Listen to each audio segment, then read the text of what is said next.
Hello everyone स्वागत करुच्ची YouTube channel Odisha study house तो पे आम गत काली क्लास करूँ +3 second semester political science honours core paper जोटे तुम कॉम्पिटिटिव गवर्नमेंट तुलनात्मक सरकार बुझेगा। तो यूनिट 3 को आलोचना करूँ 1 मार्क सरी जाता। तो आज आम 2 मार्क विशिष्ट केतोटी प्रश्न आम आलोचना करवा जहाँ तुम एग्जाम बहुत लाभदायक हम। जो मैंने चैनल को प्रथम थर अच्छे चैनल को सब्सक्राइब करदेव, बेल आइकन को प्रेस कर ऑल नोटिफिकेशन ऑन करदेव जहाद्वारा परवर्ती वीडियो आप सर्वप्रथम पाइपर। तो चलते आरंभ करवा आज वीडियो को। तो देख पे 2 मार्क विशिष्ट के प्रश्न में आलोचना करवा बुझेगा।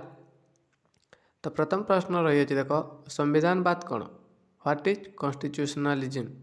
संविधानवाद कौन। तो संविधानवाद एक प्रकार धारणा जहाँकि सरकार क्षमता संविधान निष्कृत होता है एवं यह संविधान नीति नियम द्वारा नियंत्रित होवार प्रक्रिया बुझाई थे। संविधानवाद साधारणतः सीमित सरकार व नियंत्रित सरकार को विश्वास करते हैं। यह संविधान प्रणीत नियम नीति आधार में सरकार परिचालन को विश्वास करते हैं एवं संविधान नियम को सर्वोच्च उच्च भाषा परिप्रकाश करते बुझेगा। तो नेक्स्ट हो देख मार्क्स मागना कार्टा कौन मागना कार्टा। तो संविधानवाद मूल अर्थ हो 1215 ख्रीष्टाब्द अनुमोदित होता मागना कार्टा को बुझाई थे।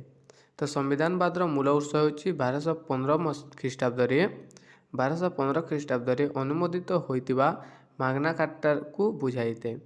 इंग्लैंड यही शताब्दी एक उत्साहर अनुमोदित होता जहाँफल निरंकुश राजतंत्र व्यवस्था पर अंकुश लगी एवं केतेक नीति नियम को अनुसरण करने निरंकुश राजतंत्र को बाध्य कर बुझेगा। तो नेक्स्ट रही संविधानवाद क्रम विकास।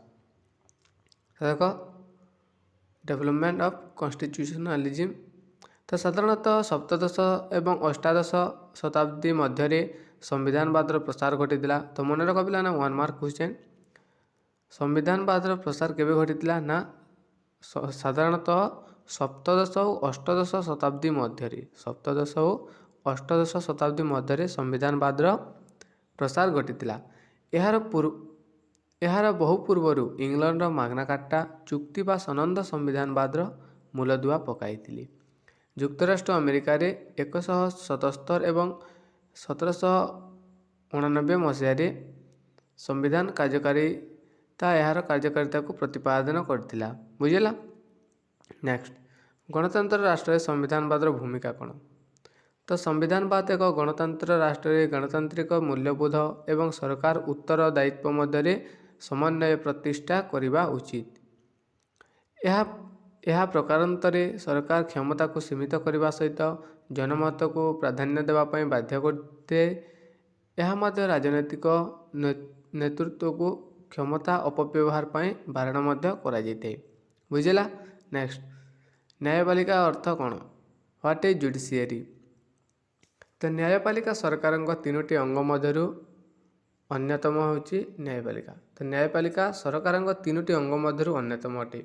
यह साधारणतः आईन व्याख्या करे, विवाद समाधान करे, जनसाधारण को न्याय प्रदान करते एवं अधिकार को स्वाधीन सुरक्षा प्रदान करते।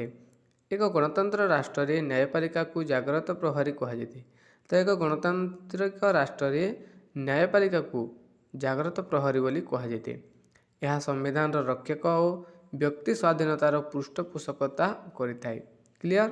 नेक्स्ट स्वाधीन न्यायपालिकार अर्थ कौन, व्हाट इज इंडिपेंडेंट जुडिशियरी। तो न्यायपालिकार प्रधान कार्य है न्याय प्रदान करवा। तो न्यायपालिकार प्रधान कार्य होची न्याय प्रदान करवा। जितेबेले गोटे देश में न्यायपालिका व्यवस्थापिका कार्यपालिका प्रशासन एवं जनसाधारण नियंत्रण मुक्त रही कार्य संपादन करे यह स्वाधीन न्यायपालिका कहुए। तो गणतंत्र राष्ट्र में स्वाधीन निरपेक्ष न्यायपालिका उच्च शासन प्रतिष्ठा करिबारे सहायक होते। तो गणतंत्र राष्ट्र में स्वाधीन निरपेक्ष न्यायपालिका स्वच्छ शासन प्रतिष्ठा करिबारे सहायक होता है। क्लियर बुझी ना। नेक्स्ट संविधान व्याख्या करिबार ନ୍ୟାୟିକା ପୁନରାବଲୋକନ କ'ଣ? ତ ସମ୍ବିଧାନର ବ୍ୟାଖ୍ୟା କରିବାକୁ କ୍ଷମତା ନ୍ୟାୟପାଳିକା ହାତରେ ନ୍ୟସ୍ତ ଥାଏ।